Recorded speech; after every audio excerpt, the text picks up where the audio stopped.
अस्सलाम वालेकुम। उम्मीद करता हूँ आप सब लोग ठीक होंगे। कनाडा आप लोगों ने हरगिज़ नहीं आना है। यहाँ के हालात बहुत ज़्यादा ख़राब हैं। रेंट बहुत ज़्यादा है, लोगों को जॉब्स नहीं मिल रही है। यहाँ पे ग्रोसरी बहुत एक्सपेंसिव हो गई है। लोग रोडों पे सो रहे हैं। तो आज मैं ये सारा आपको एक्सप्लेन करूँगा। ये जो लोग आपको सोशल मीडिया पे मिसगाइड कर रहे हैं, पहले तो मेरा उनके लिए पैगाम है कि वो लोग जो है ना यहाँ से कनाडा से क्यों नहीं चले जाते हैं अगर इतने मुश्किलात हालात हैं यहाँ पे। अब आप सब लोग देख रहे हैं कि हर कोई कनाडा आने की कोशिश कर रहा है, अपनी रिक्वायरमेंट वगैरह पूरी करने की कोशिश कर रहा है कि ताकि हम कनाडा चले जाएं। अब जैसा आपको पता है पाकिस्तान में महंगाई है, पूरे वर्ल्ड में इस टाइम महंगाई है।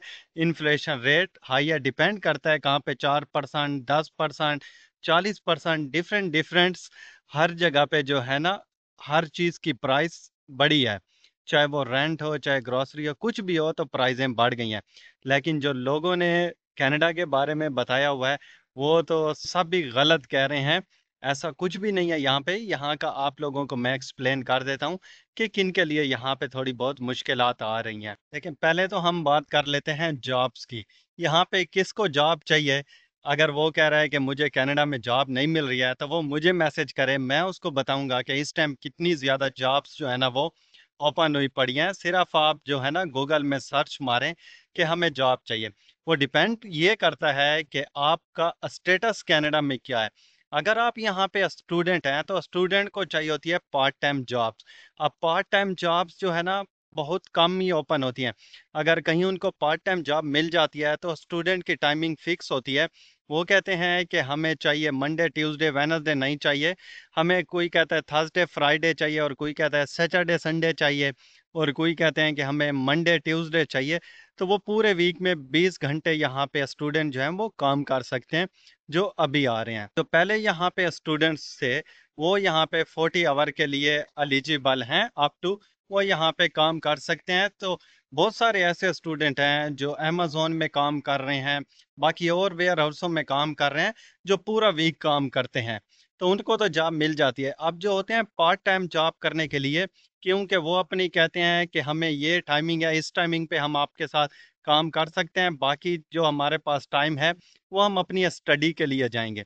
तो उनके लिए यहाँ पे जॉब जो है ना वो थोड़ी सी मुश्किल है, क्योंकि इनका टाइम स्पेसिफिक होता है कि हमें इसी टाइम के जॉब मिल जाए। जब यहाँ पे स्टूडेंट को जॉब्स नहीं मिलेगी तो उसके लिए रेंट देना भी मुश्किल हो जाएगा, उसके लिए ग्रॉसरी करना भी मुश्किल हो जाएगा। जॉब है तो आपके पास जो है ना यहाँ पे सब कुछ है, अगर जॉब नहीं है तो बिजनेस होना चाहिए। अब यहाँ पे जो स्टूडेंट आते हैं, ये भी नहीं कि उनको यहाँ पे बिल्कुल जॉब नहीं मिल जाती है, लेकिन उनके लिए और भी बहुत बेस्ट ऑप्शन होते हैं कि वो यहाँ पे अपना आके लाइसेंस वगैरह ले लेते हैं, डिलीवरी की जॉब शुरू कर देते हैं, उबर करना यहाँ पे शुरू कर देते हैं, उबर ईट करना शुरू कर देते हैं, और भी बहुत सारी डिलीवरीज की जॉब है जो यहाँ पे वो अपनी स्टार्ट कर देते हैं। यहाँ पे ऑप्शन बहुत हैं आपके पास काम करने के लिए। अगर आप ना करें तो वो अब आपकी मर्जी है। अब यहाँ पे आप जितना अर्न करें आप यहाँ पे कर सकते हैं। आप कोई फुल टाइम जॉब कर रहे हैं तो वो पार्ट टाइम यहाँ पे डिलीवरी की भी जॉब कर सकता है। अब यहाँ पे जो पीआर पे आए हुए हैं या वो सिटीजन है यहाँ पे, तो उनके लिए तो बेशुमार जॉब है। अभी अमेजोन ने भी 6000 जॉब जो है ना वो भी अनाउंस किया है कि वो पूरे कनाडा में 6000 लोग वो रख रहे हैं।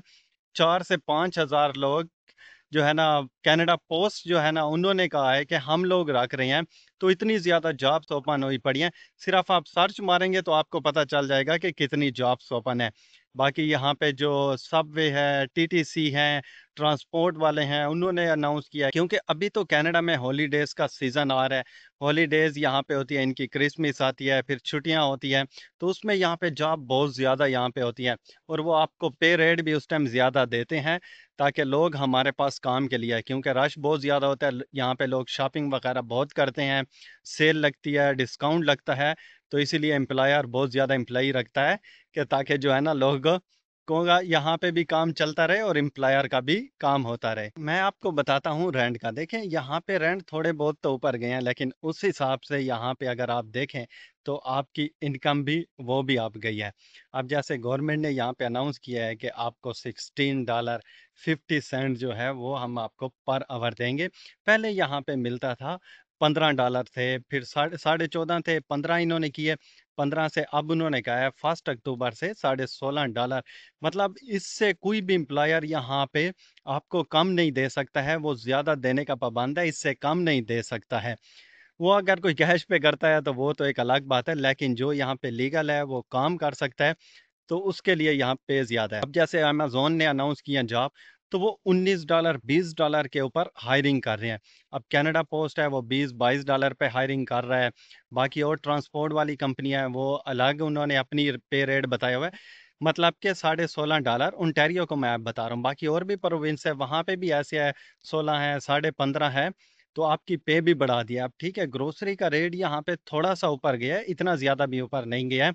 अब जो ग्रोसरी का रेट यहाँ पे इन्फ्लेशन रेट हुआ है, तो उसकी वजह से गवर्नमेंट ने यहाँ पे लोगों को 500 600 अप टू उन्होंने जो फैमिली एलिजिबल थी उनको भी यहाँ पे दिए हैं। जिनका यहाँ पे घर होता है, रेंट पे होते हैं, तो वो जब अपना टैक्स फाइल करते हैं तो तब भी गवर्नमेंट उनको रिबेट देती है, उनको पैसे देती है और उनको बाकी बेनिफिट्स भी देते हैं। मैंने आपको पहले भी कहा था कि बेनिफिट्स की मैं एक अलग वीडियो बनाऊंगा, तो आपको मैं नेक्स्ट वीडियो इंशाल्लाह कोशिश करूंगा कि बेनिफिट्स की मैं बनाऊं और आप लोगों को मैं कनाडा के बेनिफिट का मैं आपको बता सकूं कि यहाँ पे आपको लो इनकम वालों को क्या क्या बेनिफिट्स मिलते हैं।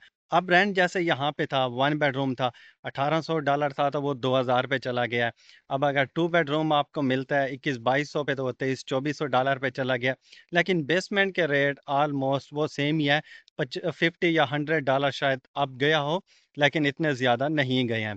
ये लोग ऐसे आप लोगों को मिस गाइड कर रहे हैं कि कनाडा ना आए। बहुत सारे लोगों ने मुझे मैसेज किए हैं कि सर इस टाइम कनाडा के हालात क्या हैं।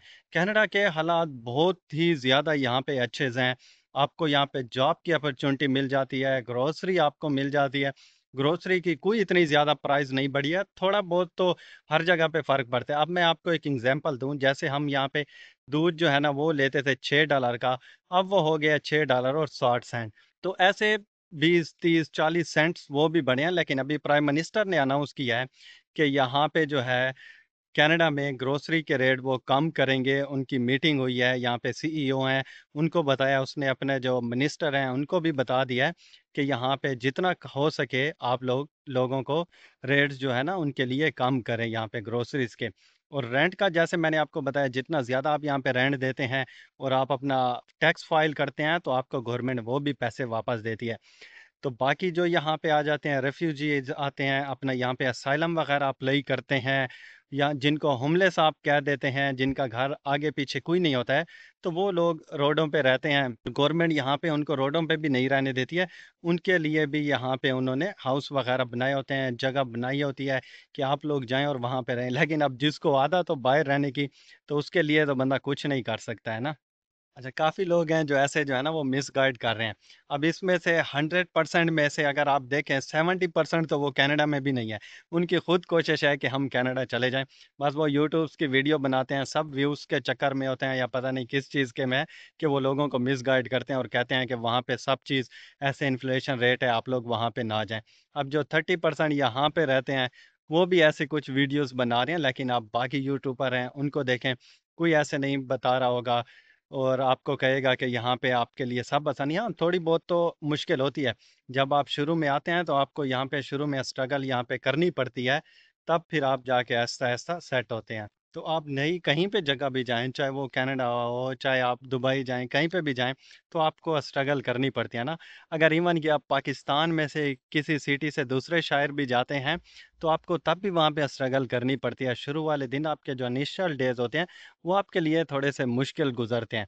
ये तो आप फिर एक और कंट्रीज आ रहे हैं।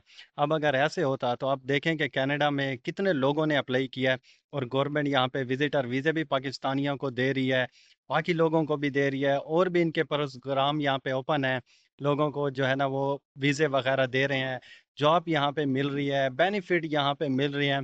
अल्हम्दुलिल्लाह यहाँ पे बहुत अच्छी फैसिलिटीज़ हैं यहाँ पे। अगर आपके बच्चे स्कूल भी जाते हैं तो उनके भी आपकी कोई फीस वगैरह नहीं है, कुछ आपने बुक नहीं लेने हैं, कोई यूनिफॉर्म आपको लेने की ज़रूरत नहीं है। अब पाकिस्तान में जो एक दिहाड़ीदार होते हैं या वो जॉब वाले होते हैं, उनके बच्चे स्कूल पढ़ते हैं, तो वहाँ की फ़ीसें बढ़ गई हैं, तो उनको तो लगेगा कि भाई यहाँ पे जो है ना बहुत ज़्यादा ही महंगाई हो गई है। हुई भी है पाकिस्तान में, नज़र भी आ रहा है कि फ्यूल कहाँ से कहाँ चला गया है, बाकी चीज़ें भी एक्सपेंसिव हो गई हैं, ग्रोसरी वगैरह सब कुछ वहाँ पे महंगा हो गया है। अब यहाँ पे ना आपके बच्चों के स्कूल की फ़ीस है, ना आपने बुक्स लेनी है, ना आपने यूनिफ़ॉर्म लेना है, कुछ भी यहाँ पे आपने नहीं लेना है, सब कुछ यहाँ पे गवर्नमेंट ही आपको प्रोवाइड करती है। तो ये इन्फॉर्मेशन आप लोगों के लिए हेल्पफुल भी होगी। मिलेंगे एक और नई वीडियो के साथ, तब तक के लिए टेक केयर एंड अल्लाह हाफ़िज़।